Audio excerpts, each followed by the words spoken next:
मुंबई को मेट्रो मिलने में इतना समय लग गया कि दिल्ली में तीसरे चौथे फेज का काम हो गया और मुंबई में मेट्रो ही नहीं रही।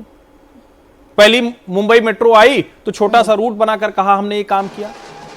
कुल मिलाकर मुंबई को इग्नोर किया गया। वो पैसा दुहने की मशीन थी और बीएमसी भ्रष्टाचार, जितने तरह की आप बुराई गंदगी देखें, उसका सबसे बड़ा केंद्र था। ये उस मुंबईकर की जीत है जिसने रिएक्ट किया है।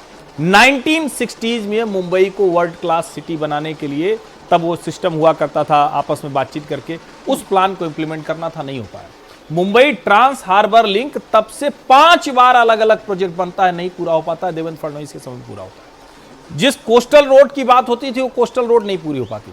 मेट्रो का काम उद्धव ठाकरे रोक देते हैं। ये समझ में नहीं आता, लेकिन उस सब का ही रिएक्शन है और ये मुंबई कर जीता है। इसमें फिर मैं कह रहा हूं, देवा भाऊ निश्चित तौर पर महाराष्ट्र के नेता, मुंबई के नेता, बहुत बड़े नेता है, लेकिन ये मुंबई कर की जीत है, वहीं से शुरू की। अच्छा राकेश जी, जिस तरीके से चुनाव प्रचार किया गया, जिस तरीके से देवेंद्र फडणवीस इस इलेक्शन को लेकर आगे बढ़े और जिस तरीके से उद्धव ठाकरे और राज ठाकरे ने पॉलिटिक्स की, उद्धव ठाकरे राज ठाकरे क्या कहते रहे कि कोई मराठी बनेगा, मराठी बोलने वाला बनेगा, लुंगी पुंगी की बात आ गई, रसमलाई तक के इस तरीके के बयान दिए गए। एक मैं उदाहरण रखना चाहती हूँ कि उत्तर प्रदेश से आने वाले, बिहार से आने वाले, जो मुंबई में रहकर अपनी रोजी रोटी कमा रहे हैं, इसे खून पसीने से सींच रहा है। शुरुआत में ही मैंने कहा, उनके लिए आज निशिकांत दुबे ने क्या स्टैंड लिया और किसके तरफ ये निशाना था, वो जरा एक मैं उदाहरण सामने रख देती हूँ। बीएमसी का बॉस बीजेपी का होगा और देवेंद्र फडणवीस ही मुंबई के किंग होंगे। जैसे ये बात साफ हो गई तो बीजेपी सांसद निशिकांत दुबे ने सबसे पहले ठाकरे ब्रदर्स पर अटैक किया।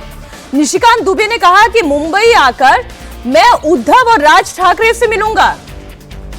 और आपको ध्यान होगा राकेश जी, कुछ दिनों पहले ही मराठी बनाम हिंदी की लड़ाई हुई। अरे मुंबई किसकी है? क्या केवल मराठी बोलने वालों की है? क्या वो गुजरातियों की नहीं हो सकती? क्या वो उत्तर प्रदेश और बिहार से आने वाले लोगों की नहीं हो सकती? निशिकांत दुबे यही तो निशाना साध रहे हैं कि कहाँ है राज ठाकरे, कहाँ है उद्धव ठाकरे, कहाँ है उनकी ये ठाकरे ब्रांड ऑफ पॉलिटिक्स। देखिए 10 साल पहले तक शिवसेना के पास 2 महत्वपूर्ण चीज़ें थी। एक मराठी अस्मिता, क्योंकि बाला साहेब ठाकरे हमेशा से मराठी अस्मिता की बात करते थे, और दूसरा हिंदुत्व। भारतीय जनता पार्टी वहाँ पे थी और अच्छी पोजीशन में होने के बाद भी दूसरे पायदान पे थी, क्योंकि हिंदुत्व के अलंबरदार बाला साहेब ठाकरे थे। और बाला साहेब ठाकरे हिंदुत्व के अलंबरदार तब और मजबूत हुए थे जब उन्होंने कहा था कि बाबरी का विध्वंस शिव सैनिकों ने किया। उसके बाद से उनकी बातों पे ज़्यादा वजन दिया जाने लगा। लेकिन अब आप देखिए कि उद्धव ठाकरे कहाँ पे खड़े हैं। उद्धव ठाकरे ना मराठियों के साथ दिख रहे, ना हिंदुत्व के साथ दिख रहे। जब आप विश्वास की कसौटी पे कमज़ोर होते हैं तो लोग आपको छोड़ के चले जाते हैं।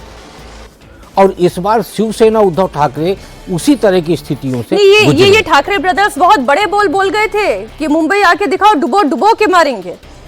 डुबो डुबो के तो मुंबई की जनता ने मारा। देखिए उत्तर प्रदेश और बिहार के अधिकांश लोग दिल्ली में भी हैं, और दिल्ली का सबसे बड़ा बाजार है खारी बावली और चांदनी चौक। आप वहाँ के व्यापारियों से पूछिए कि इनकी भूमिका क्या है। आज महाराष्ट्र में भी डेवलपमेंट में उत्तर प्रदेश और बिहार के लोगों को नज़रअंदाज नहीं किया जा सकता। कहते हैं ना कि चींटी एक एक दाना ढो के पहाड़ बनाती है। तो इसलिए ये कहना कि उत्तर प्रदेश और बिहार के लोग वहाँ क्या रोजगार के लिए गए हैं, तो यदि वो रोजगार कर रहे हैं तो डेवलपमेंट के काम में ही तो हिस्सेदारी हुई।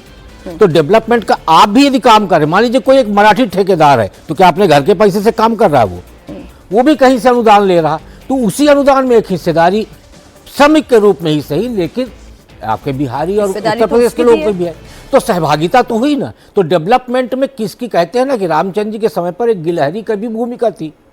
तो हम तो ये कह रहे हैं कि मुंबई के डेवलपमेंट में एक भूमिका तो है ना उनकी। उस भूमिका को आप क्या कर रहे हो? नज़रअंदाज नहीं कर रहे हो, उस भूमिका को आप नकार रहे हो। देखिए नज़रअंदाज करना अलग है और नकारना अलग है।